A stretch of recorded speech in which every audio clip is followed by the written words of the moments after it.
नमस्कार दोस्तों, स्वागत है आपका अपने YouTube चैनल पर। तो चलिए शुरू करते हैं। अध्याय 10 मानव नेत्र तथा रंग बिरंगा संसार। पिछले अध्याय में आपने लेंसों द्वारा प्रकाश के अपवर्तन के बारे में अध्ययन किया है। आप लेंसों द्वारा बनाए गए प्रतिबिंबों की प्रकृति, स्थिति तथा उनके अपेक्षिक साइज के बारे में भी अध्ययन कर चुके हैं। यह ज्ञान मानव नेत्र के अध्ययन में हमारी किस प्रकार सहायता कर सकता है। मानव नेत्र प्रकाश का उपयोग करता है तथा हमारे चारों ओर वस्तुओं को देखने के लिए हमें समर्थ बनाता है। इसकी संरचना में एक लेंस होता है। मानव नेत्र के लेंस का क्या प्रकार है। चश्मे में प्रयोग किए जाने वाले लेंस दृष्टि दोष को किस प्रकार संशोधित करते हैं। आप इस अध्याय में इन्हीं प्रश्नों का विचार करेंगे। पिछले अध्याय में हमने प्रकाश तथा उसके गुणों के बारे में अध्ययन किया था। अध्याय में हम इन धारणाओं का प्रकृति से कुछ प्रकाशिकीय परिघटनाओं के अध्ययन में उपयोग करेंगे। हम इंद्रधनुष बनने, श्वेत प्रकाश के वर्णों तथा परिक्षेपित होने तथा प्रकाश के नीले रंग के बारे में भी चर्चा करेंगे। मानव नेत्र एक अत्यंत मूल्यवान तथा सुग्राही ज्ञानेंद्रिय है। यह हमें एक अद्भुत संसार तथा हमारे चारों ओर रंग बिरंगे रंगों को देखने में योग्य बनाता है। आंखें बंद करने पर हमें वस्तुओं को गंध, स्वाद तथा ध्वनि उसको स्पर्श करके कुछ सीमा तक पहचान सकते हैं, तथापि आंखों को बंद करके रंगों को पहचानना असंभव है। मानव नेत्र एक कमरे की भांति है जिसका लेंस, निकाय तथा प्रकाश सुग्राही पर्दे, रेटिना या दृष्टिपल कहते हैं। यह प्रतिबिंब बनाता है। प्रकाश की पतली झिल्ली से होकर नेत्र में प्रवेश करता है। इस झिल्ली को कार्निया या स्वच्छ मंडल कहते हैं। चित्र 10.1 दर्शाए गए अनुसार झिल्ली नेत्र गोलक के अग्र पृष्ठ पर एक पारदर्शी उभार बनाती है।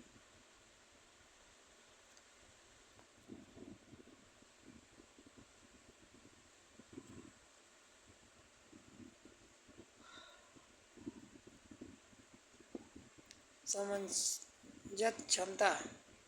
अभिनेत्र लेंस रेशेदार जेलीवत पदार्थ बनाता है। इसकी वक्रता में कुछ सीमाओं तक पश्चिमी पेशियों द्वारा रूपांतरित किया जाता है। अभिनेत्र लेंस वक्रता में परिवर्तन होने पर इसकी फोकस दूरी परिवर्तित हो जाती है। जब पेशियां शिथिल हो जाती हैं तो अभिनेत्री लेंस पतला हो जाता है।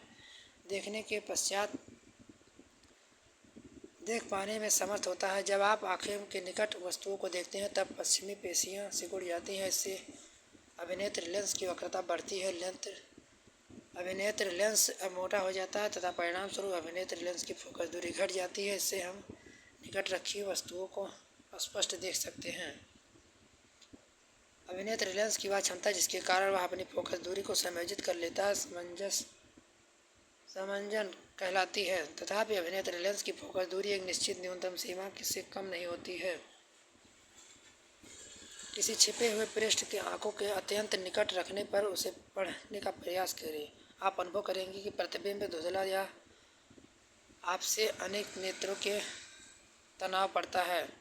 आपके नेत्रों पर तनाव पड़ता है। किसी वस्तु को आराम से सुस्पष्ट देखने के लिए आपको अपने नेत्रों में कम से कम 25 सेंटीमीटर दूर रखना होगा। वह न्यूनतम दूरी है जिस पर रखी हुई वस्तुओं को बिना तनाव के अत्यधिक स्पष्ट तेजी से देखी जा सकती है। उसे सुस्पष्ट दर्शन की अल्प दूरी भी कहते हैं। कभी कभी अधिकतम आयु कुछ व्यक्तियों में नेत्र क्रिस्टलीय लेंस दुधिया तथा धुंधला हो जाता है। इस स्थिति में मोतियाबिंद कहते हैं। इसके कारण नेत्रों की दृष्टि में कमी या पूर्ण रूप से दृष्टि में क्षय हो जाता है। मोतियाबिंद की शल्य चिकित्सा के पश्चात दृष्टि का वापस लौटना संभव है। दृष्टि दोष तथा उसका शोधन। कभी कभी धीरे धीरे अपनी समंजन क्षमता को खो सकते हैं। इस स्थिति में व्यक्ति की वस्तुओं को आराम से सुस्पष्ट नहीं देख पाते हैं। नेत्र में अपवर्तन दोषों के कारण दृष्टि धुंधली हो जाती है। निकट दृष्टि दोष में निकटता दृष्टि दोष भी कहते हैं। इसमें दोषपूर्ण व्यक्ति को कोई निकट रखी वस्तुओं को स्पष्ट रूप से देख सकता है, परंतु दूर रखी वस्तुओं को नहीं। दीर्घ दृष्टि दोष जिसमें व्यक्ति दूर की वस्तुओं को स्पष्ट देख सकता है लेकिन निकट की वस्तुओं को नहीं। जरा दृष्टि दोष आयु में वृद्धि होने के साथ साथ मानव में नेत्र की असमंजस क्षमता घट जाती है। अधिकांशतः व्यक्तियों का निकट बिंदु दूर हट जाता है। संशोधक चश्मों में के बिना उन्हें पास की वस्तुओं को आराम से स्पष्ट दिखाई देने की कठिनाई होती है। इस दोष को जरा दोष कहते हैं। यह पश्चिमी पेशियों से धीरे धीरे दुर्बल हो जाता है। क्रिस्टलीय लेंसों के लचीलेपन में कमी आने के कारण उत्पन्न होता है। कभी कभी किसी व्यक्ति में नेत्र में दोनों ही प्रकार के दोष, निकट और दूर दृष्टि दोष हो सकते हैं। ऐसे व्यक्तियों को वस्तुओं से सुस्पष्ट देखने के लिए प्रायः डिफोकस किसी लेंस की आवश्यकता होती है। द्विफोक्सी लेंस में अवतल तथा उत्तल लेंसों दोनों होते हैं। प्रिज्म से प्रकाश का अपवर्तन। आप अध्ययन कर चुके हैं कि एक आयताकार कांच के स्लैब से गुजरने पर प्रकाश के किरण अपवर्तित हो जाते हैं। समांतर अपवर्तक पृष्ठों के लिए जैसे कांच के स्लैब में होता है, अपवर्तित किरण आपतित किरण के समांतर होती है, तथापि पार्श्व में यह कुछ विस्थापित हो जाती हैं। तो किसी पारदर्शी प्रिज्म में से गुजरने पर प्रकाश के किस प्रकार अपवर्तित होता है। कांच के एक त्रिभुज प्रिज्म पर विचार कीजिए। इसके दो त्रिभुजाकार आधार पर तीन आयताकार पृष्ठ पार्श्व पृष्ठ होते हैं या पूर्व पृष्ठ एक दूसरे के झुकते हैं। इसके दोनों पार्श्व फलकों के बीच कोण को प्रिज्म कोण कहते हैं। आइए अब इन क्रियाकलाप के द्वारा अध्ययन करें कि कांच को त्रिभुज प्रिज्म से गुजरने पर प्रकाश किस प्रकार अपवर्तित होता है।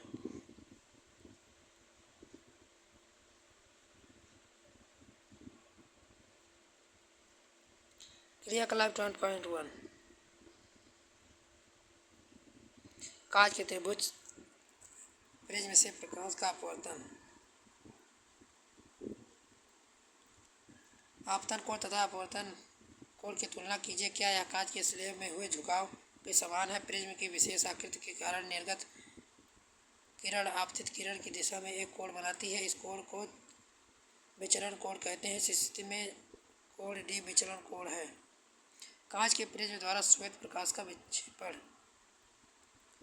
अपने किसी इंद्रधनुष में भव्य वर्णों रंगों को देखा होगा, सराहा होगा। सूर्य के श्वेत प्रकाश में हमें इंद्रधनुष के विभिन्न वर्णक किस प्रकार प्राप्त होते हैं। इस प्रश्न के विचार पर आप पहले ही प्रिज्म से होने वाले प्रकाश के अपवर्तन को देख चुके हैं। कांच के प्रिज्म के झुके हुए अपवर्तनांक पृष्ठ को रोचक परिघटना दर्शाते हैं। आइए इसके क्रियाकलाप को दोहराएं।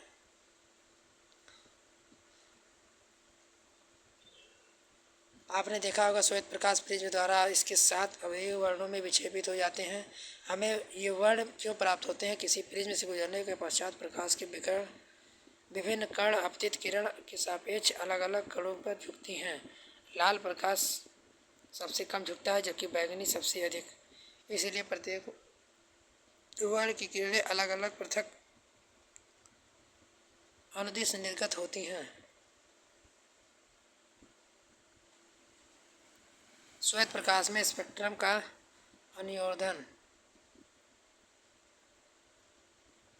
वायुमंडलीय अपवर्तन।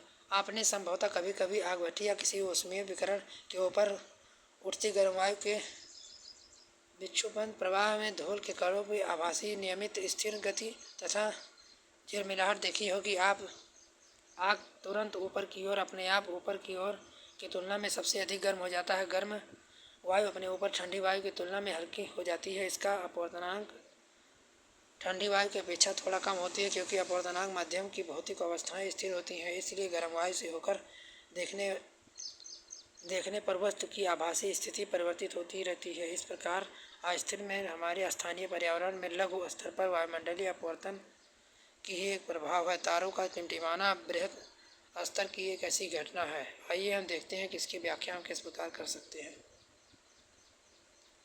तारों का टिमटिमाना। तारों के प्रकाश में वायुमंडलीय अपवर्तन के कारण ही तारे टिमटिमाते प्रतीत होते हैं। पृथ्वी के वायुमंडल में प्रवेश करने के पश्चात पृथ्वी के पृष्ठ पर पहुंचने तक तारे का प्रकाश निरंतर अपवर्तित होता रहता है। पर वायुमंडलीय अपवर्तन उसी समय में होता है जब उसका क्रमिक परिवर्तन अपवर्तनांक हो जाता है, क्योंकि वायुमंडल तारे के प्रकाश से अभिलक्षित की ओर झुक जाती है। अब तारे की आभासी स्थिति की वास्तविक स्थिति से कुछ भिन्न प्रतीत होती है। क्षितिज से निकट देखने पर कोई तारा आपकी वास्तविक स्थिति से दूर ऊंचाई पर प्रतीत होता है। इसके विपरीत जैसा ही परिस्थिति में पिछले अनुभाग में वर्णन किया जा चुका है, तारे की आभासी स्थिति में अस्थायी न होकर धीरे धीरे थोड़ी बदलती रहती है, क्योंकि पृथ्वी के वायुमंडल में भौतिक अवस्थाएं अस्थायी नहीं होती है। चूँकि तारे बहुत दूर हैं अतः वह प्रकाश से बिंदु स्रोत से सन्निकट हैं, क्योंकि तारे से आने वाली प्रकाश किरण का पथ थोड़ा थोड़ा परिवर्तित होता रहता है।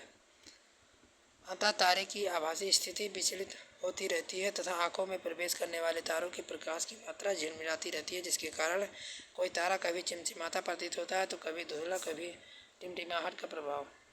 अधिकतम सूर्योदय का विचलित सूर्यास्त। वायुमंडलीय अपवर्तनांक के कारण सूर्य हमें वास्तविक सूर्योदय के लगभग 2 मिनट पूर्व दिखाई देने लगता है तथा वास्तविक सूर्य से 2 मिनट तक पश्चात तक दिखाई देता है। वास्तव में सूर्योदय से हमारा अर्थ यह है कि सूर्य वास्तव में क्षितिज को पार करना 10.10 में सूर्य की स्थिति के सापेक्ष वास्तविक तथा आभासी स्थितियों को दर्शाया गया है। वास्तविक सूर्यास्त तथा आभासी सूर्यास्त के बीच अंतर 2 मिनट का है। इसी परिघटना के कारण हमें सूर्योदय सूर्यास्त समय सूर्य की चक्रिका चपटी प्रतीत होती है।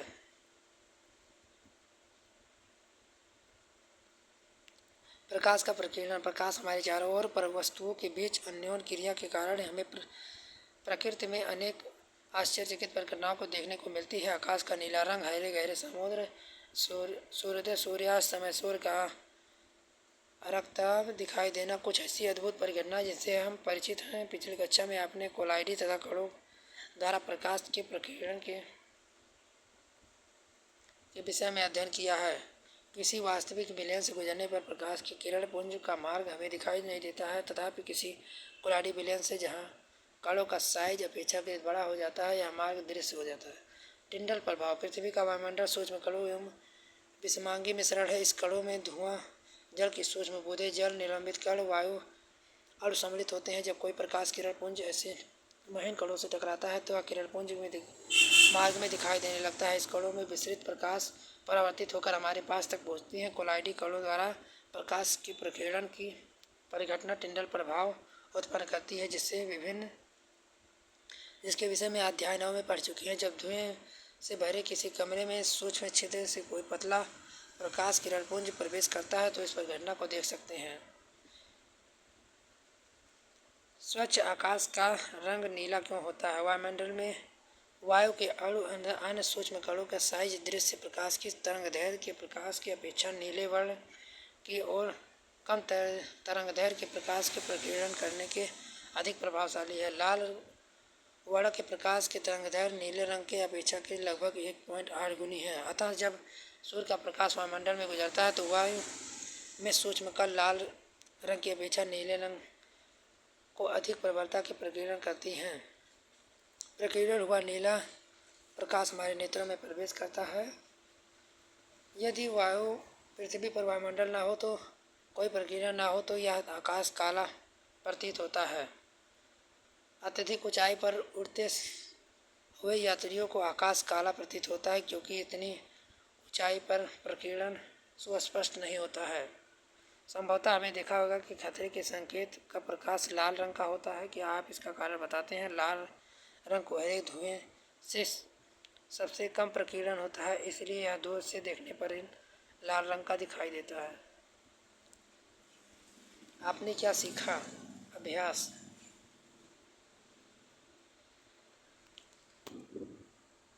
लाइक, सब्सक्राइब करें तथा दोस्तों के साथ शेयर करें। तब तक के लिए जय हिंद, जय भारत।